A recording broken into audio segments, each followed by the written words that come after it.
Hello and welcome to In Ink We Trust, Tattoo and Art Culture in the San Fernando Valley, bringing you the latest who's making a mark on the Valley tattoo scene. I am your host, Anthony Sanchez. Today we're going to talk to Nate Siggard from Tribute Tattoo in West Hills.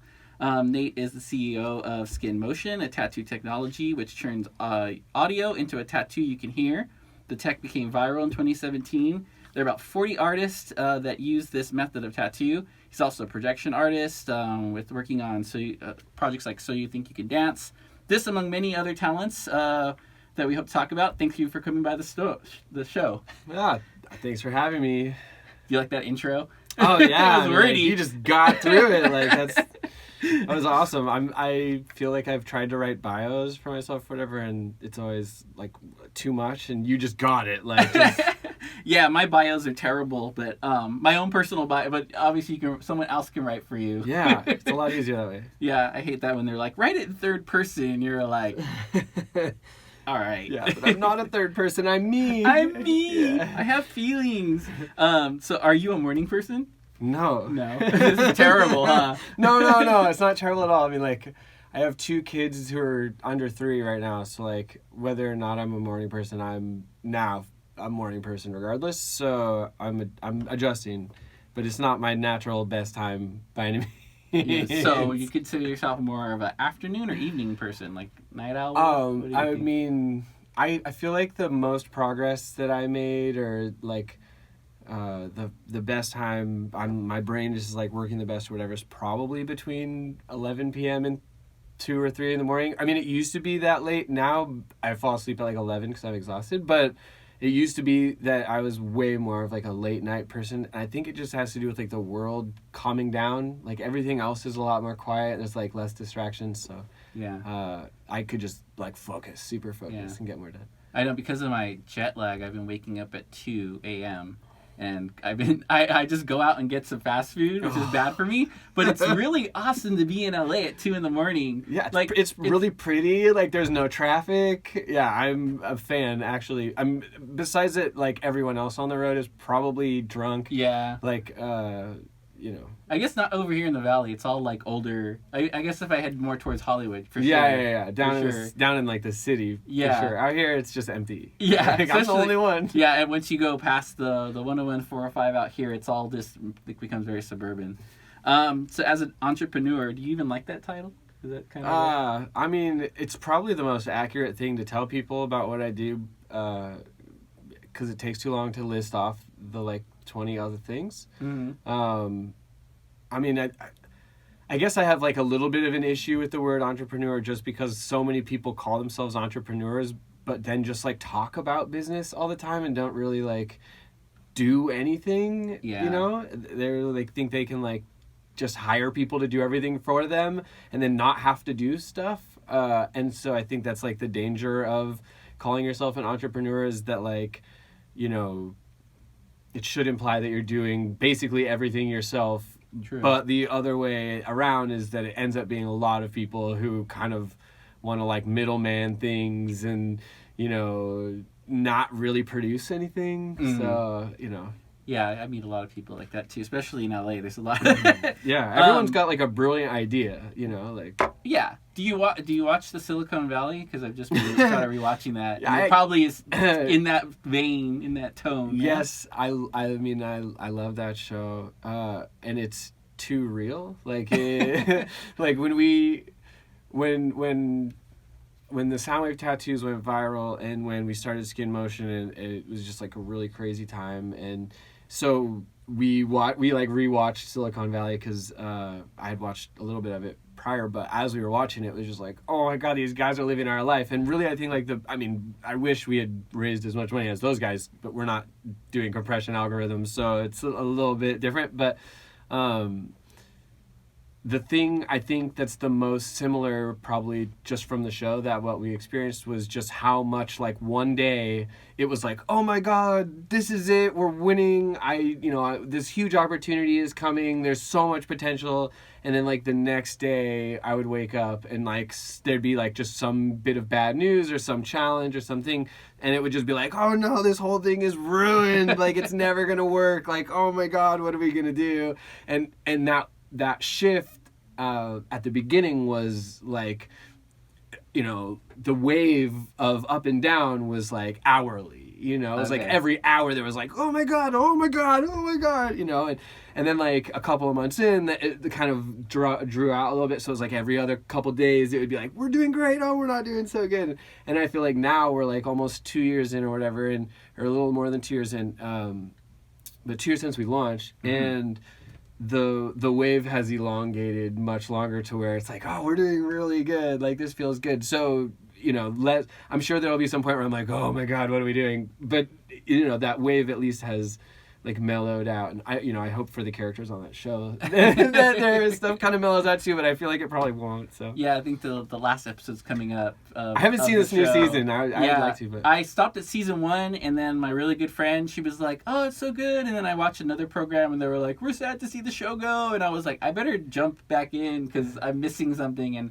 I think the good thing about having the space from when I first watched season 1 was, at first I thought it was just about Silicon Valley and how silly they are, but now I realize it's about entrepreneurship and that all those things that are happening from, you know, people pulling the rug out from you and people being excited about you and then not being excited about you. So it sounds a little bit of like what you're talking about there. Oh yeah. Well, and you know, they filmed that show in the Valley.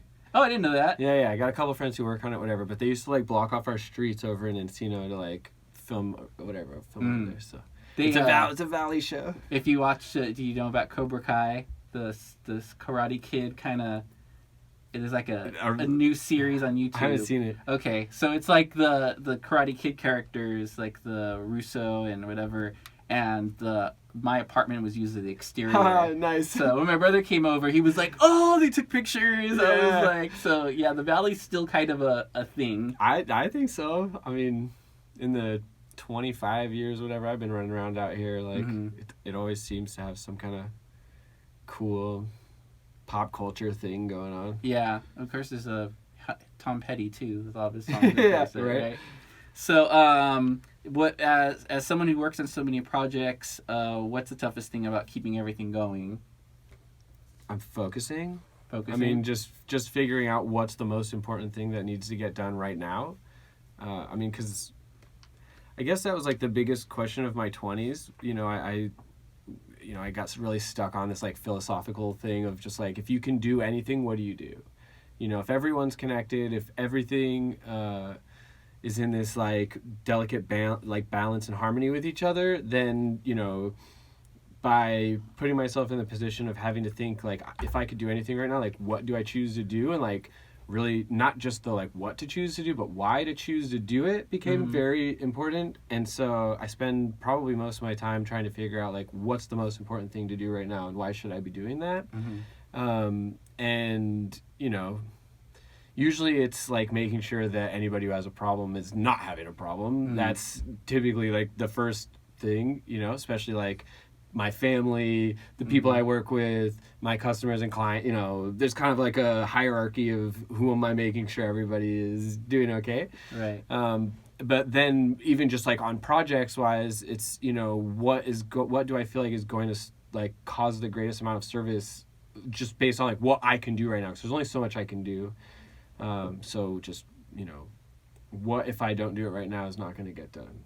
So walk us through all the different things that like you can chronologically might be easier. Like as a teenager, chronology is probably easier. Yeah. So I grew up in Agora. Okay. And in like middle school, I started teaching myself like graphic design, and like I had a really good friend and who was good at websites and stuff, and so he taught me how to build websites. And this is like back in the days of like when AOL gave you a little page you could like have a web page on, or like GeoCities or whatever. Yeah, I think they finally took a lot of GeoCities down. I think, yeah, I was thinking about it the other night. Like my first websites I was building, I figured out how to take like a portable CD player and like run an 1/8" cord from the CD player into the computer. And so I was like recording Green Day songs like from my portable CD player into my computer. They could only be like 20 seconds long or something because the files would get too big. Yeah. And I would put those up on my website on GeoCities, and I'd be like, check out my favorite band, Green Day. Like they're the best. And I would do like little radio shows and stuff. I like record myself. Yeah. So anyway, I learned how to build websites like real young. And in high school, I started doing it like professionally, and like kind of like, I don't say dropped out of school, but school became much less important. I ended up doing homeschool so that I could just work and do what was important to me. But I was making almost more money than I was making in my 20s as a 14-year-old doing this. And it's like 1999. It's like the internet's blowing up at this point. And also I learned how to play music. So I played music, and that kind of like gave me something to build websites for. Because I was like, you know, building database-driven back-end websites for my band so they could like log in and add news to the website or add show dates or whatever. I was just like building all this stuff out. And I would sit in class and like literally code like by hand on paper, like figure out like how I was going to build everything and then go home and like actually do it. And like I had this one friend who was just super good. Now he like works for Amazon. He's, you know, like the boss of bosses, you know, and he taught me a lot of stuff too. So I did that, and then after high school, same, just kept doing music and websites and stuff like that. And finally, when I was 22, I was working for a startup down in LA, and so in Silicon Valley, actually, in the first season, there's a character who basically gets hired for a job, and then they don't have him work on anything, and he just like hangs out all day, and he gets paid to like hang out all day, and like the idea is for him not to go work for someone else. Right. And a kind of a similar thing happened where some stuff was going on in a company that like I knew about, and they didn't want me going anywhere else or doing anything. And so I basically was getting paid to just sit there, and I kind of like went crazy. It just felt so wrong, you know, like the whole thing. What were they trying to stop you from stopping? I don't know. What did they see? What potential did they see? Do you know? Well, no, I mean, there was stuff going on within the company that like wasn't explicit, you know, like nobody ever said like this is a thing and it's happening, but like there were signs of a thing happening everywhere, and it just got to the point finally where like there was a explicit like evidence of a thing happening. And you know, I was young, and I was, you know, I basically approached the situation from a position of I want to help and I want to make things better and I want whatever. And they were like, okay, well, the way that you can help make things better is by like not doing anything, keeping your mouth shut and sitting over there. You know, like basically I had a special project, and I just like did my special project. Okay. But I watched quantum physics videos from MIT all day, and I got paid for it. And after a while, I kind of started going crazy. Right. You know, because I'm sitting here going, like, what am I doing with my life? Like, why am I choosing to do this? Like, is it just because money? I mean, like, I like having money, but it's not fulfilling. And really set me on a loop of that, like, I was wasting, like, what am I doing with my life? And one day I got so fed up with it that I went down to the beach and was sitting at the beach and was just kind of like, like, what am I going to do with my life? And I got a phone call. And the phone call was from my buddy who was cleaning a fish tank over at this guy Jim Hayek's house. Jim Hayek is a tattoo artist out in Newbury Park back in, you know, I think he's in Westlake now. He's working at Made Gray. But at this point, he had like his own like private studio or whatever. And he's like, I'm over at his house. He said he wants to teach you how to tattoo. And I was like, oh my God, this is the answer to everything. And he's like, when can you get here? I was like, I'll drive over there right now. So I drove straight over to this guy's place and started talking to Jim and was telling him about, you know, this is what I do. And he's like, how much money do you make? And I told him how much money I made. And he was like, you're an idiot. Like, you should not quit your job. You should keep doing that. And I was just kind of like, all right, well, this is what I want to do, you know? And I talked to him some more. And like, really what it came down to is just like websites are so ephemeral. Like, they are temporary. Like, even we build them, we're constantly updating them, we're constantly like rebuilding them. Like, everything is just this like constantly changing, living, dynamic thing. And it's kind of frustrating, you know? It's a little bit frustrating to like put all your time and energy into something that like in 6 months is just going to be garbage, you know, because you're just going to throw it away and like build a new thing. And I had been thinking a lot about tattoos because of music and all these different things. And you know, I even bought a tattoo machine prior to like meeting this guy, but like I was too scared to use it. You know, like I kind of sat in my closet and I would like research online about tattoos and stuff. But like I did maybe like one on myself and was just like, this is scary. Like, I was way too intimidating. Like, I do not have the authority to be messing people up with this thing. You know? I always like hearing that about people that tattoo on themselves. Where did you tattoo on yourself then? Oh man, I mean, I have like a bunch on my thighs I did, and but like at first I forget, like I have a dot on my knee. Like I was tattooing an orange one day, just like screwing around tattooing an orange, like right when I got it. And I got these Numa tattoo machines, whatever. It was like right when Numa tattoo machines were coming out. And I met Carson. Carson sold me some Numas. So I'm like tattooing this orange, and then my buddy's there, and he's like, do it on you, do it on you. I was like, fine. So I do a dot on my knee, and I didn't realize like it had like citrus, the citrus from the orange, whatever, and so it just stung like hell, like not just from the needle, because the color has a citrus in it. No, like I was tattooing an orange, and so like the citrus from the orange got into the tattoo. Like it was just stupid. It was just stupid. I was just being stupid. But I was, and I did a little stupid one on him, whatever. Like, but I had no business tattooing anybody, and it wasn't until I met Jim, and Jim was like, "I'll teach you." Like, you are into it, and he, I kind of like passed his like litmus test of, are you an idiot or not? And so I started working with him, and I basically quit my job and just started apprenticing with Jim, and just hung out there all the time. And so that was your major gig for a while. Tattoo, working over at Jim. Well, so I stayed with, I because of all my internet work and everything, I had saved up a pretty good amount of money or whatever, and so I just lived off that. This is, I guess, 2006 or 7 or something, and so I just kind of like lived off that and tattooed at Jim's. And then I had a couple months later, maybe like 6 months later, a friend of mine was moving to Northern California and was like, "Can you move all my stuff with me up to Northern California?" I was like, "Yeah, for sure," because I got a truck. So that was kind of like when I left apprenticing to go out and start my own tattoo adventure, and it was not a super formal apprenticeship, and so there was no like graduation into like you're now an ordained tat wizard or something like that. Right. It was just kind of like life, I think like especially back then more, but I tend to flow with things as they're happening, and that was just in the flow then.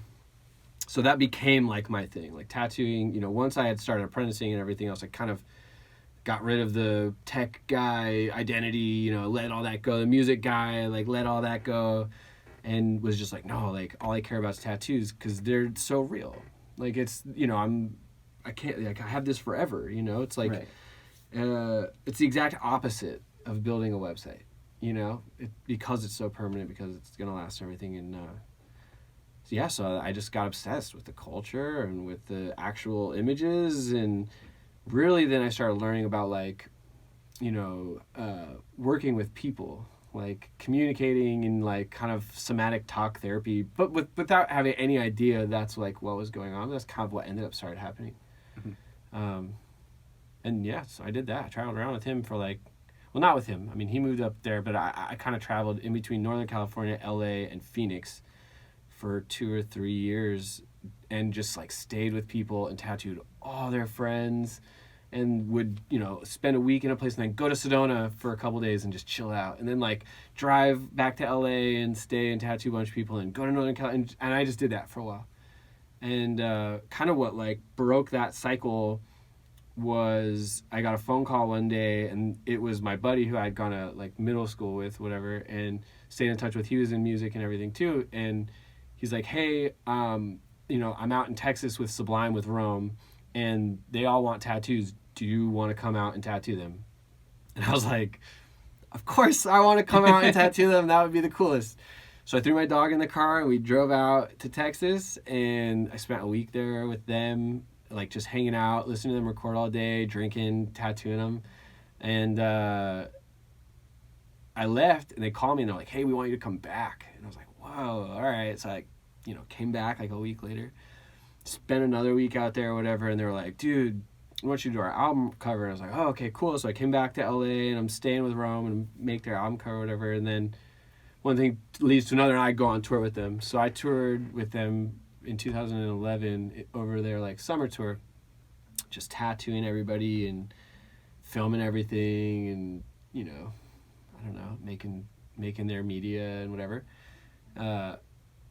And that was just like every dream I had ever had as a kid coming true for like one of my favorite bands, And did that again with them the next year, except for I did all the projections. So I started doing like projections. I mean, I had done a little bit of that before, but like I started doing projections for them during their shows. So that was super cool.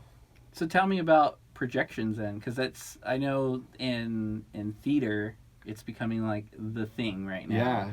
Yeah. And there's been a lot of really interesting shows. I even think they did in I don't know if you follow theater. In New York, they did the Network. Remember the movie Network? No. Oh, okay. I wish I did. I'm mad as hell, and you're not going to take this anymore. Oh, okay, that line, yeah, you know that line. They did a version of it, and they basically did a lot of projections because it's like takes place in a newsroom, and it, I didn't get to, I can't afford to go out there and see it, but all these great things where they're using projection to kind of like create these different spaces that because of multimedia ultimately. It's like it's more than one information now.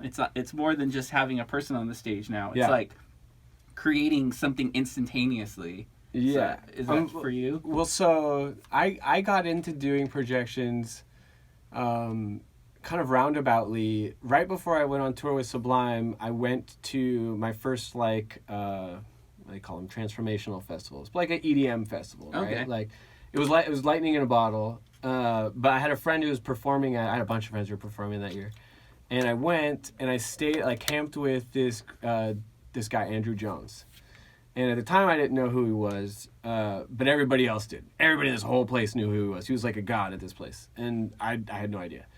But yeah, so I was there. But I was there like they had brought me because they want me to like film and like help them like make some media or whatever. I was like, yeah, for sure. Because I guess I left out whatever, like in all this stuff. I was really into digital photography, and I was really into HDR photography before that was like a button you could push on your phone. And I wrote an ebook about that, so you sell that on the internet, whatever. So I've been in like photography and video and recording music. Like I've been doing all of those things like native, like they were all part of everything I was doing this whole time, but it was never like for money, except for the ebook thing. Right. But for the most part, I was doing it because I loved it. But anyway, oh God, I don't even remember. Andrew Jones. Andrew Jones. So thank you. I'm out at I went to Lightning Ball with Andrew Jones. Andrew Jones is a digital art wizard, like literally a wizard. And he's got the long hair and like the whole cape thing, whatever, like full on wizard. Okay. How about this morning? I was remembering how when my mom would cheer us up, she'd let us like create like a little cape. Yeah, cool. Like, this guy, like, he just made it his adult. It's his adult life. Yeah. I mean, now a little. I mean, I've seen him recently. He's not so wizard out, but he's even more a wizard. But he did this thing where his partner, she would go up and dance on the stage, like, and it was like the main Saturday night at 10 p.m. thing. Like everybody waited for this thing. And she would go up and she would dance. And as she would dance, he had a tablet and he would draw on his tablet. And as he would draw on his tablet, it would project onto her. And as she was dancing, so she was like holding an orb that was like sparkling and glowing. And as she would dance, he could move the orb over her and like all these things would happen. It was the most amazing thing. Everybody in the place was completely transformed. And like people were doing some visuals at shows then. But like that was the first time I had ever seen anybody like change reality, you know. Here's this person dancing on this stage, like, you know, she's clearly like moving energy and like flowing and everything, but like the way that he was able to add projections to that like showed you what maybe you couldn't see. And we're so visual. I mean, like with TV, and I mean, like think about like your reptilian brain and how like the most important thing for survival is what you can see, and the second most important thing for survival is what you can hear. And so it's like in that order, kind of your brain is processing things at that hierarchy. And like it's, you know, we all know we can listen to music and we all sync up with each other and it feels so great, but like if you add visual to that, you're able to access more of the processing power of the brain and sink people deeper more into that feeling of you know, where you're kind of conducting them through an energetic experience. And anyway, so I'm like watching him do this, I'm learning from him, and I spent like a week out there with them learning about how he does all these different things. And then this other guy, Jonathan Singer, who's now he does the visuals for Grateful Dead. And the Grateful Dead's like last 2 years of tour. They're still going, huh? Dude, with John Mayer. It's huge. Oh, yeah, John Mayer. It's huge. Like, they sell out stadiums across the country. and it's not cheap. And Fish is still a thing too. Or Fish is still a thing. They're part of that, right? I think they just played like 2 days ago or something. Yeah. I mean, this house somebody posted about it. But Grateful Dead's productions are huge. Like, they have 100-foot video wall behind them while they play. Like of the best quality. Which as a video projections person, you're like, yes, I want that. Like super quality.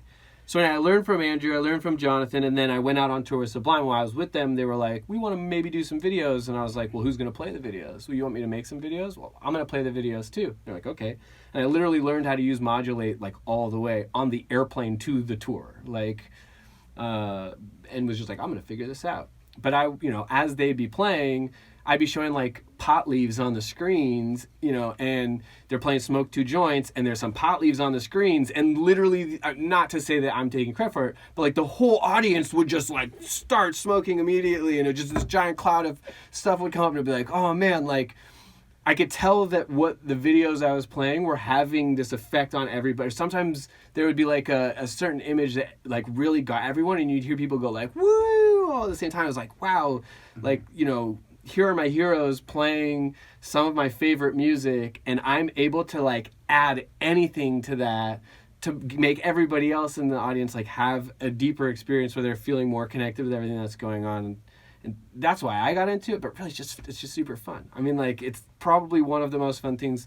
The last like 2 years, I've been doing a lot of visuals for my buddy Bryce Vine, who is more in like the EDM pop kind of world, but it's super fun. Like a couple times a year they'll fly me out, I'll go out to a festival with them, and we'll go do visuals or whatever, and I'll do his visuals. It's super fun. But yeah, I mean, I think it was definitely getting into projections and visuals and things that then I started doing projection map paintings, and that's kind of like a level of augmented reality, but it's like in real life.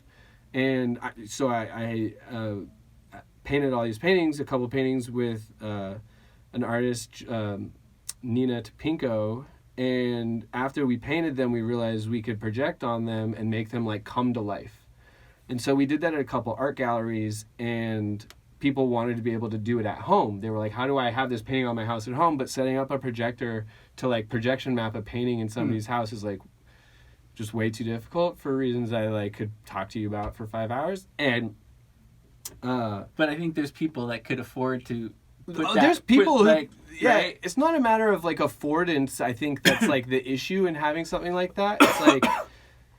It's like if someone bumps the painting at all, or like the painting just like naturally shifts on the walls because you're like listening to your music in the room or whatever, it's not going to be aligned anymore. And like for whatever reason, as many people as I've ever tried to teach how to like projection map things and line them up with a projector or whatever, like I seem to be one of few people who knows how to do that. You'd be the repair guy every time it moves. Then, exactly. Right? So I end up like putting myself in this position of having to like constantly be like in this like service position to them or whatever. So now they're having to pay like some service fee contract. Like, nah. Right. So I mean, short of it being in an actual gallery or a museum, then. Right. Yeah. Yeah. Because there at least you have like a curator or somebody you could like work with to make sure that it's perfect, or if it's not perfect, someone call me. Now there's a device that's called Lightform, which actually automatically projection maps things for you. You just like stick it on top of your projector, and it just like finds the artwork and maps the whole thing for you. So like that is a huge solution, but that only came out like a year ago, like a year or two ago. So before all of that, I was figuring, someone told me at an art gallery, they're like, why don't you use an app? And they're like, there's this company that makes an augmented reality app that you could use to make your paintings animated. And I was like, oh, of course. And so I did that. And that's how I first learned augmented reality, whatever, and started like messing with that. And so it's kind of all of these things like leading up and happening with each other, that without all of them happening when they happened and everything else that was going on, like when I did a tattoo of a sound wave on some of my friends, and my partner Juliana goes, wouldn't it be cool if you could play that back? My brain was just like, oh, of course I could do that. I could do that with all these other things I learned how to do. And it was just like, oh, the next evolution of all these other things that are happening. So like good segue into your skin motion. Motion app. Which I was like, I totally dropped the ball. I was gonna like maybe print something and like test the app here for the audience. I think I have a. We could do it on this card. Oh, okay, so you have so you create the sound. So people put it on. Maybe I'll let you explain it better. Cause no, I want to hear. I want to hear what you explain. So this is what I understood from my research. You get the app. You record a sound. The sound, then they can print it somewhere. You don't have to print it yourself though. You bring it to the studio and you guys print it and then tattoo it on somebody, and then you use the app again to listen to the sound. And then I think the only caveat was that like it has to be on a flat surface on your body, right? Because which doesn't exist. It's a trick. Well, Yeah. So but you did good. Okay. That was like a very accurate description. Yeah. So, Juliana was like, "Wouldn't it be cool if you could play that sound back?" I was like, "Oh man, I could totally do that." So I made these two tattoos I did on my friends. I made them work. I made them play back, and they got Elton John's Tiny Dancer. But they just wanted the wave, like they just wanted the image. It's like a friend tattoo between them, you know. And they were happy with just the picture. So when I made it play back for them, they were like, "Oh, that's cool," and they did a little video of it. And they posted it on their Facebook. And when they did that, all these people started commenting on it, being like, "What is that? What is that? No way! Like you're faking us out. Like that's not real." A lot more harsh internet kind of talk than that, but you get it. And, internet trash talking, never. Yeah, and like that kind of sparked me a little bit, just like that people would think it was cool, but also kind of the controversy behind it, whatever. And I was like, oh man, like I'm gonna do another one. And I was about to do, like I was gonna do a tattoo for a live Twitch, like for a Twitch fundraiser. Some like this group of people run a Twitch network out of like North Hollywood. They have a whole house converted into like a Twitch channel. It's awesome. And they were doing a 48-hour like fundraiser to send kids in Africa to college or something like that. And they wanted me to be there like at the end for when they had done a certain milestone. Somebody was going to get a tattoo. And I was like, oh, of course. Like that sounds super fun. So the night before I was going to go to that, I was like, I think I should tattoo one of these on myself. So I tattooed one on my leg. And while I did it, I had Juliana film me. And so she's filming me while I'm tattooing it. And then after I did the tattoo, I animated it. I made the whole thing play back. And I bought soundwavetattoo.com, and I did the Soundwave Tattoo page on Facebook, and I made the Soundwave Tattoo Instagram, and I made the YouTube page. Like I did like all those different things. And then I put up a website, and on the website, all there was just this 30-second super mysterious video that shows me doing one on myself, but you can't see it's me. And then you see the phone holding it over and it playing back, and then just with a link to the website, and then the website just had a mailing list that says, do you want one? Type in your email, you know? And that was it. And I put it on Facebook the next day and got like 1 million views in 24 hours and was like, oh, whoa. You're like, oh, I have to actually do this now, right? You were like, I was going to put it off. I thought it was a cool art project. Like, I thought it was like a thing that like maybe I would end up tattooing like 20 of these on people. Mm-hmm. You know, like maybe people are going to see this and think it's cool, and they're going to be like, hey man, can I get tattooed by you? And be like, sure, I'll do one on you. You know, like whatever. Is that something exclusively you do though? Soundwave tattoos? Yeah, the Soundwave tattoos? No way. No, right. No. I mean, not by any means. And that, I guess, you know, that was my first response. But actually, you know, I woke up to this. Like, I went to sleep and it was like, oh, we're getting some views. Like, that's cool. But when I woke up the next day, I woke up to, like, my phone exploding from everyone being like, you're going viral. Oh, my God, you're going viral. And, like, half of those phone calls were like, you need to get a lawyer. You know, and I was like, oh shit. So I get on but that's what you don't want to hear. That like you don't want to hear your phone going crazy in the morning. Especially getting a lawyer, because then you know you're like, oh, this is like really serious. Yeah, like, you don't want to wake up to your friends telling you need a lawyer. Like that is not, you know, that's not good. It's not. But you good had to like trademark and do all that stuff, right? So I knew you know, with all my experience in creating things, I had never like had to really deal with legal. You know, that was not anything I really have to deal with. So, you know, I had to get a lawyer. And so I got on the phone with a lawyer like that day. I actually talked to like 2 or 3 lawyers that day. Figured out, oh, well, we got to patent this. So I actually had to take my video down. Even though it was going viral, like I had to go take it down and then like write the patent with a lawyer. Spent a couple of days working on that with him. Got it filed. And as soon as we got the patent filed, like a week later, I was able to put it back online. And I was so scared that when I put it back up that it would be dead. Right. You know, people have it because the internet, people could be over it in a day. Turns out, actually, by taking it down for a week, it just made people go, did you guys see that thing? More like, mystery, right? Yeah, I was like, They did were it like, exist? Like, I don't know. I can't have it. Now I must have it. Kinda. Yeah. Kinda. And it was like not intentional at all, but, you know, like, if I'm to create a script on how maybe to make something go viral, like, I feel like that maybe plays into a little bit. I don't know. So I put it back up, and then it got 15 million views in a couple days. And, you know, at that point, it was like, okay, this is a real thing. So, you know, Juliana and I were kind of sitting there. I was like, look, like, if we decide to do this, like, this is going to completely take over our lives for 5 years, 10 years maybe. Like, this is going to be this, like, huge thing that we are responsible for. And, like, you know, prior to this, we were kind of like happy to be van life people. Like, I don't think either of us really are like trying to amass a ton of, you know, material objects and like status and whatever. We're just like, oh, we want to be in nature and be happy, like, for the most part. And so it was kind of like, you know, we're gonna really have to like step up and do this. And we were like, well, and I guess simultaneously kind of influencing that is like, we were getting hundreds of emails from people being like, my mom just died and I really want one of those tattoos of my mom's voice, you know, or my baby died and I want the heartbeat of my baby that died. Or, you know, like, and we had just had our first daughter like 3 months before that. And so, you know, we're getting like all these messages of people being like, this person died and I like have to get this tattoo. And tattoos are always very personal, but I think that obviously this touched something else that was even more, you know, added an extra. And we had, I mean, I didn't anticipate that. I had no idea. And at that point, it was like, it was super obvious that this was like bigger than us. You know, like we had brought this into the world, but it wasn't like for us. It was for all these people who was really gonna help, you know, who they really wanted this thing, they really wanted to feel it. So we kind of took it on as like a mission to help those guys and gals, right? And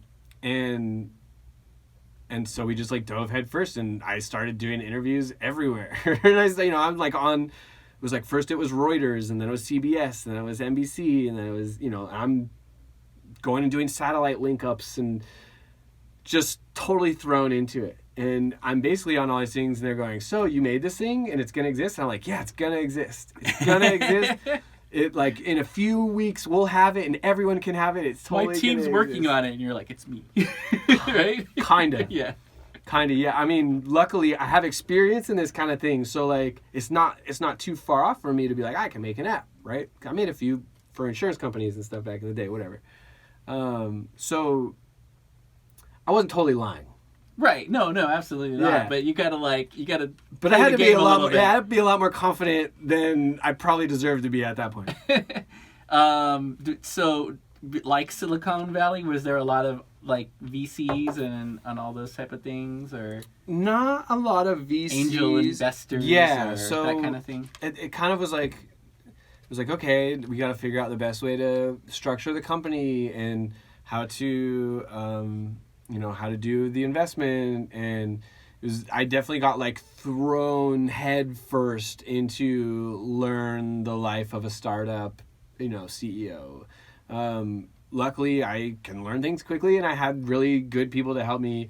I mean, I probably spent twice as much on lawyers as I needed to because I was relying on them to tell me what to do for a lot of things. And like now I would not have to ask any of those same questions, which is great. It's like I paid a college education's worth amount of money to lawyers to give me that education, which, is a little frustrating, but also now I have that and I can help other people because I've learned it. So, I guess now that's kind of where I'm at, where I want to be able to help other people with that stuff so they don't have to go through spending way too much money on lawyers. But anyway, it was a lot of that. America is very litigious. Yeah. There's way too many lawyers for everything. Well, and we got lucky. So there were a couple different angel investors we were talking to, and I got a phone call. I got an email one day, and the email was like, hey, we want to set up a meeting with you. And it was somebody from Lionsgate. And I was like, oh, awesome. Like, I would love to have a meeting with you guys. And so I went out to dinner with this guy, and he was like, yeah, like, I was driving down the freeway, and I was listening to K-Rock, and they were talking about your Soundwave tattoos.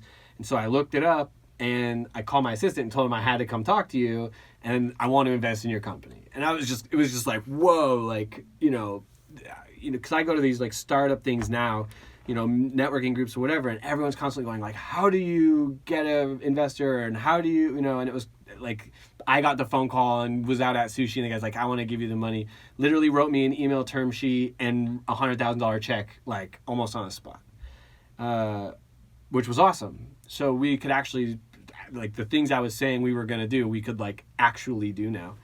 And turns out, like, he would end up investing a bunch of money and getting other people involved, and, like, definitely could not have done any of this without him. So super grateful for that. And, and then just the lawyers were trying to build a foundation of how everything is set up so that then it can grow properly, because I think, a lot of companies, when people start companies, you'll get like 2 or 3 or 4 people together, and they'll be co-founders, and everybody will invest all of their time, because it's not just going to be a bunch of money, and they will get the thing to a certain point, create this foundation so that then the money can come into this, like, structured container that is built for it.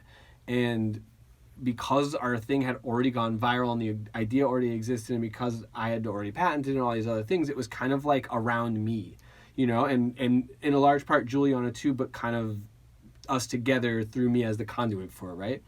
And so it was different. Like, it wasn't just like when you start a startup, there's like this prescribed way to go. And it's like, start a C Corp, a Delaware C Corp, and then, go through this accelerator program, and then, if you have this lawyer, then that lawyer has his built-in VC network. And so by going through that lawyer and having them prepare all of your things and doing your C Corp and structuring everything a certain way, then that lawyer is going to pay themselves a small percentage to do all of that stuff of your equity. And then they're going to present your company to their own VC firm, who is then going to give you more money because it's structured the way the VC firm wants it to be in the first place, so that then they can do that. But because they've already done all of those things, that VC firm is fairly certain that they're going to be able to go to the next VC firm and raise 4 times as much money and say that you're worth this much more money. And it's like it's like a pyramid scheme, a little bit. I don't want to say that. I did. Yeah, but it's a. I mean, if you look at all the big unicorn IPOs that happened this year, they all lost money. Like, they were all valued. They were all valued in the, like, multiple billions of dollars range, and as soon as they were released, they all dropped like 25% in value, like, overnight. So if you want to look at, like, what is actually valuable and, like, what is perceived value, like, there's a huge disconnect in between what is actually valuable and what is perceived value. I mean, like, Uber still has never made money. Yeah. They're, like, losing money constantly. Amazon too, I think that. No, Amazon makes a lot of money. It but, does now? Yeah, oh yeah. But they don't pay any taxes because they learn how to offset all their revenue. So there's like, you learn. It seems like, based on what we're taught in high school and through culture and whatever, that, like, if you do hard work and you do everything the right way and whatever, that, like, things should work out for you and whatever. And I think what you realize once you start working with all these lawyers and all these different people and everything is, like, oh no, there's actually this, like, there's the way that things are written to be, which things are really happening in. But if you're just, like, a small business person and you're just, like, trying to make things work and you're just, like, not really, you don't have a whole team of legal people behind you and whatever, you, like, don't figure out, like, oh, I could do this thing and the company won't have to pay any taxes. And not only will the company not have to pay taxes, but then I can offset my like if you create an LLC, you can disproportionately allocate losses to investors. So if they invest a bunch of money, that's the reason why to have an LLC instead of a C Corp. Anyway, like, you, like, years and years, I'm 2 years into this training now, and it's a lot. And I think once you look at what's going on with tech and apps and VC-backed companies or whatever, a lot of it is like a hocus-pocus marketing thing. Right. I mean, I think that film, The Big Short, was kind of about that too, with that whole financial investment thing that dropped. How it was, Yeah, like, I mean, futures. I'm not a financial guy. Like, Yeah. that's not my specialty. I do not claim to be any kind of specialist or whatever. But it is very obvious that we're like on the precipice of another kind of like 2008 scenario, and Yeah. as a CEO of a company, I'm thinking about that a lot, but also as like a dad who has a family and is like trying to like take, I'm thinking about that a lot too, right? So you're like, I'm gonna wait on buying that Ferrari. oh my God, like that day will come. I mean, I don't know. I think rather than buying a Ferrari, I'd rather like build a school somewhere, but. You seem the type. That's why I brought it up as a joke. Yeah. One day, hopefully. Yeah. So you do tattoos as well. So do you have a particular style that you like to do? Yeah. I mean, I love that. I do tattoos as well. Kind of like, yeah, like on the side. We're gonna kind of just. I always feel like the show has become about everything but tattoos. So I'm like, I just bring it up again, and then we can talk about other stuff again. Well, I mean, it's interesting about that, right? Like tattoos are kind of this like cultural thing that we use to like identify ourselves for ourselves, but also for each other. And there are so many correlations between people who are into tattoos and are part of the tattoo community and care about tattoo culture, more than just like pretty pictures, but like where it's going and like where like we can influence it, and like what influences that are happening in it are maybe things we want to discourage, like there, but like everything around that is like so intricately woven into the actual tattoo culture and everything that's going on. So like I can't separate them, like. Well, I guess like because if people are listening and they want to get a tattoo by you, what are your specialties? Oh yeah. No, I feel you. Yeah, I mean, I'll bring it all back down to earth. I get the big idea stuff. Yeah. I get that. No, I mean, I like sacred geometry probably more than most things. Like I've been working on like my whole torso doing. Is that what you have in your hand? Yeah, I did my hand. Oh, you did your hand. Yeah, so this is all the platonic solids with a dual Fibonacci spiral coming out of it, kind of galaxy in the middle, and it's like I think of it as like an energy portal where these are all charging up like this center point, and then that energy like radiates out of the center of my hand. And so really like, I've learned. I used to work with Mike DeVries making a bunch of like educational documentaries, or not documentaries, but like, he did a tattoo on my leg. We filmed it. He did a couple other ones. We filmed them, and then he's made the how to do tattoo videos, right? Yeah. So I produced those videos for Mike. Okay. And so I got to learn a lot from Mike by making those videos. Like I was sitting there, the video's 7 hours long, and so I got to sit there and watch this video like 50 times in a row.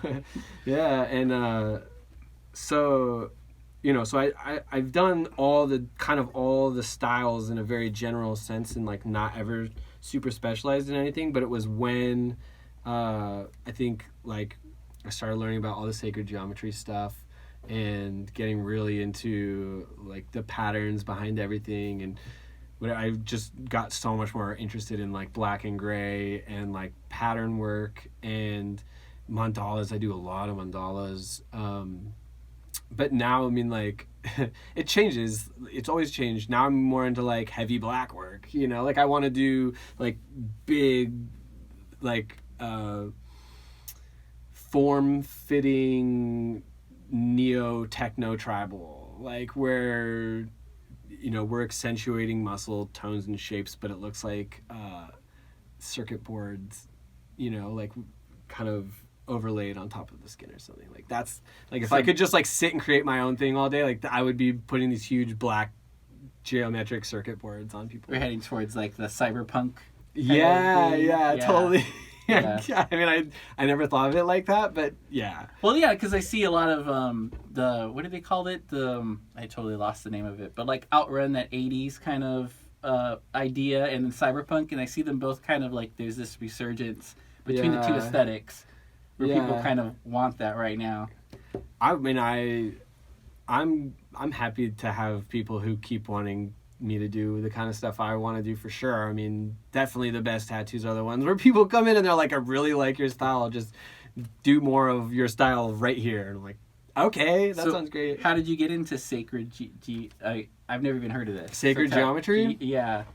The short story is psychedelics, but the long story is I had a buddy who's really into yoga and like body work and energy. He was like, his family is very deeply lineaged into body work, like energetic body work.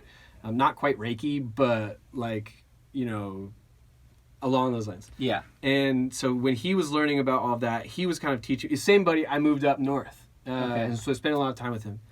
And in the process, we got our hands on a DVD by a guy named Nassim Haramein.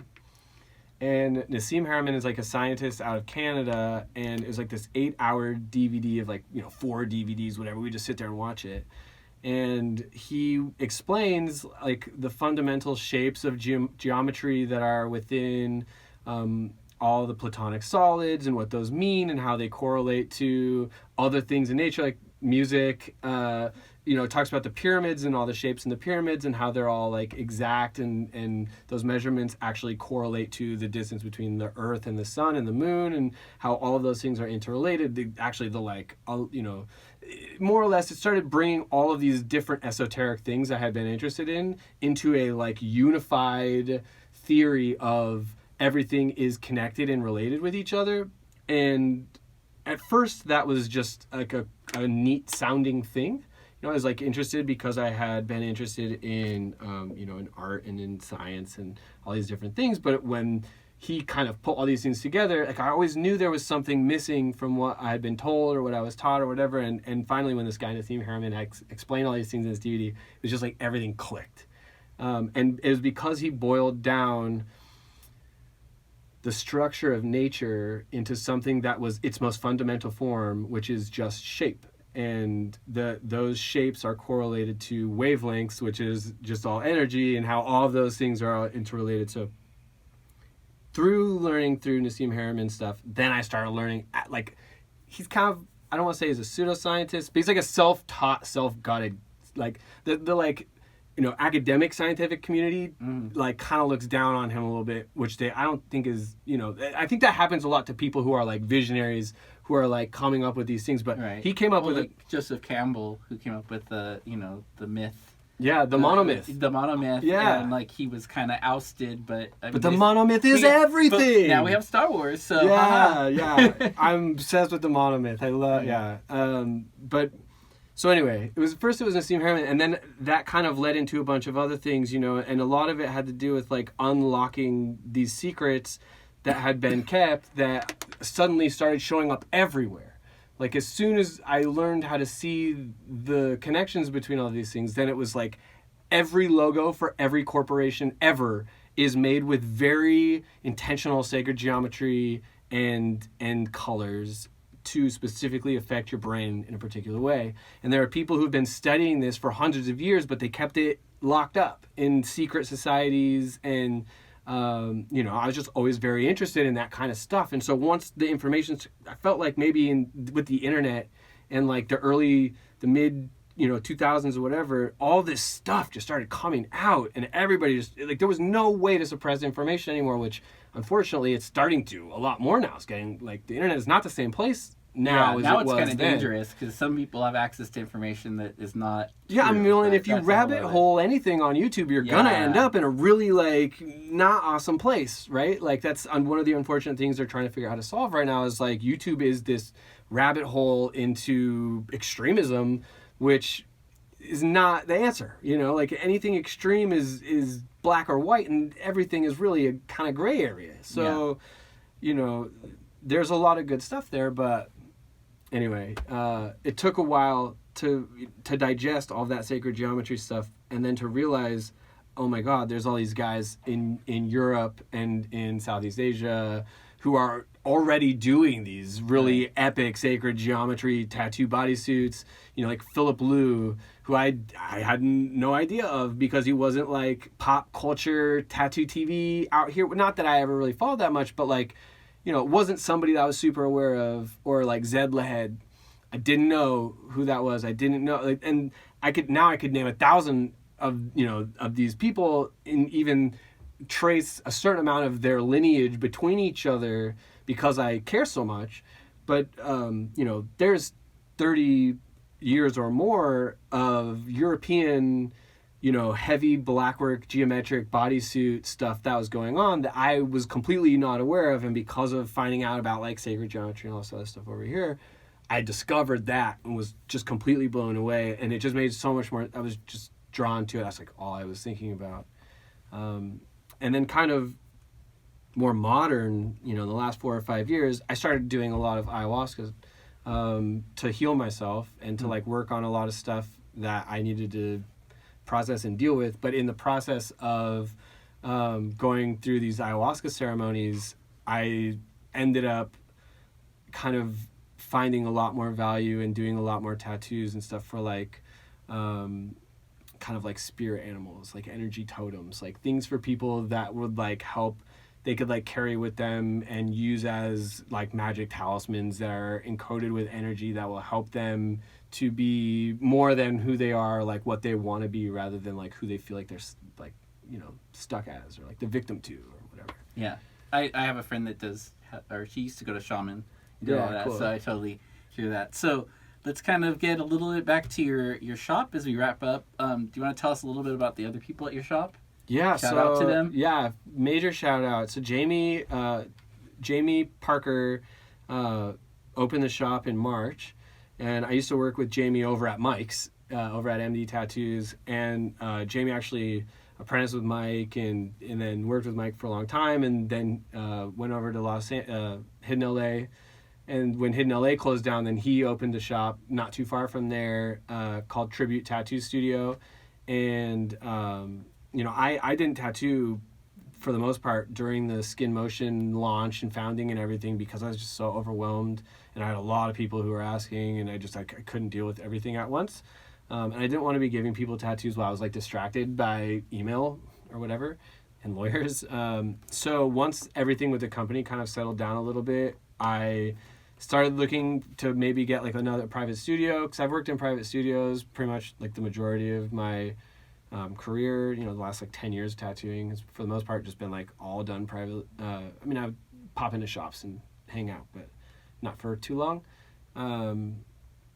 So I started looking for new shops and stuff, and Jamie's got this beautiful shop over in West Hills, and it just always gotten along with him. He's such a cool guy, and then Nick Arroyo, he is a really good tattooer, takes everything like really serious, and like always makes sure to do his like absolute best on everything, which actually is like super inspiring for me, because sometimes I'm like, you want how big of a thing in how fast of a time for how much money? Like, okay, whatever, sit down and I'll make it work. But like Nick will not sacrifice anything to like make this thing like super perfect. And so, respect, because sometimes I'm like, hey, I'll give you half a sleeve in 6 hours that like it will be 6 hour half sleeve quality, but if that's what you want, like but yeah, I'm stoked there. It's a really laid back vibe, and I definitely think that like being able to encourage each other is like a major strong point that I'm happy to have, rather than just like working alone, because I spent so much time working alone. So it sounds like this is the first time you've had like a tattoo home. Yeah, okay. Yeah, totally. That's awesome. Well, Nate, thank you for coming by today. We could talk for another 2 hours, I know. Remind us where we can find you. So my website is natesiggard.com, and then everywhere else it's just Nate Siggard, Instagram, Twitter, and then Skin Motion, Soundwave Tattoos or Skin Motion, skinmotion.com, or the app is Skin Motion. And it's on iOS and Android? Yep, so iOS and Android. Yeah, and I'm super happy to be here. Thanks for having me. And I would love to tattoo anybody who's listening or watching and wants to come through and get a tattoo. Like, hit me up. Yeah, that's what the show's about, amongst other things. Again, he's Nate Siggard. Yeah. Siggard, did I get it right? From Tribute Tattoo Studio. For more information, go to kpcradio.com. I want to thank you all for listening. I'm Anthony Sanchez.